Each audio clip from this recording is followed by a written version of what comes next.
প্রিয় অষ্টম শ্রেণীর শিক্ষার্থীরা, শুভেচ্ছা নিও।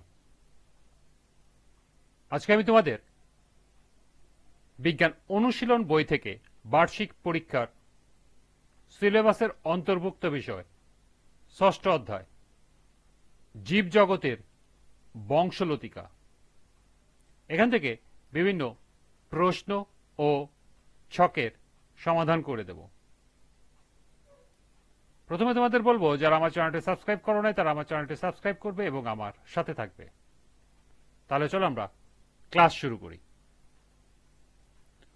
আমাদের চারপাশে এই যে অজস্র জীব বাস করে, এসব জীব নিয়েই আমাদের জীবজগৎ। পৃথিবীব্যাপী বিশাল এক পরিবার। এই জীবেরা নিজেরা কিভাবে সম্পর্কযুক্ত, এদের মধ্যে মিল অমিল কেমন, এই বৃহৎ পরিবারে মানুষের অবস্থানই বা কোথায়, এসব প্রশ্নের উত্তর খুঁজতেই এই শিখর অভিজ্ঞতা। চলো তৈরি করা যাক জীবজগতের বংশলতিকা। প্রথম ও দ্বিতীয় সেশন। শুরুতেই ভেবে দেখো তোমাদের চারপাশে কত ধরনের জীব তোমরা দেখো। সহপাঠীদের সাথে আলাপ করে নিচের ছকে একটি তালিকা তৈরি করে ফেলো। অর্থাৎ ছক একে তোমাদের আশেপাশে যে জীব তোমরা দেখতে পাও তার তালিকা তৈরি করতে হবে। চলো আমরা এর সমাধান দেখে নিই।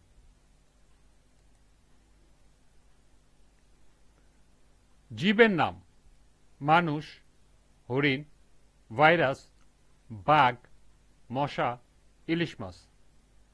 ইস্ট: গরু, ব্যাকটেরিয়া, সিংহ, মাছি, মহিষ। অ্যামিবা: পিঁপড়া, শৈবাল, কুমির, ব্যাঙ, রুই মাছ। বানর, ছাগল, পাথরকুচি, তেলাপোকা, মৌমাছি, আম গাছ। ঈগল, কেঁচো, পেঁচা, কাঁঠাল গাছ, সাপ, চিংড়ি মাছ। মাকড়সা, হাঁস, লিচু গাছ, উই পোকা, ফড়িং, ঝিনুক।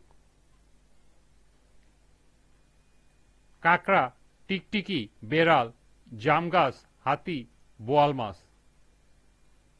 শামুক, মুরগি, কলা গাছ, প্রজাপতি, চিতল মাছ, দোয়েল, তাল গাছ। ফিতাকির্মি, কাক, কুকুর, বড়ই গাছ, তারা মাছ। চিল, ভেড়া, বট গাছ, গোলকির্বি, মাশরুম, বেলগাছ।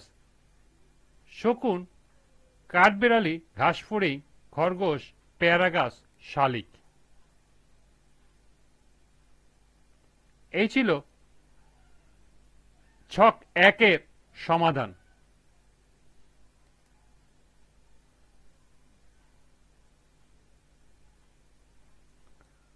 আজকের ক্লাসটি এ পর্যন্তই। পরবর্তী ক্লাসে ছক 2 সমাধান করে দেব। সবাইকে আবারও বলছি, যারা আমার চ্যানেলটি সাবস্ক্রাইব করো না তারা আমার চ্যানেলটি সাবস্ক্রাইব করবে এবং আমার সাথে থাকবে। সবাইকে পরবর্তী ক্লাস দেখার আমন্ত্রণ জানিয়ে আজকের মতো আমি এখানেই বিদায় নিচ্ছি। আল্লাহ হাফেজ।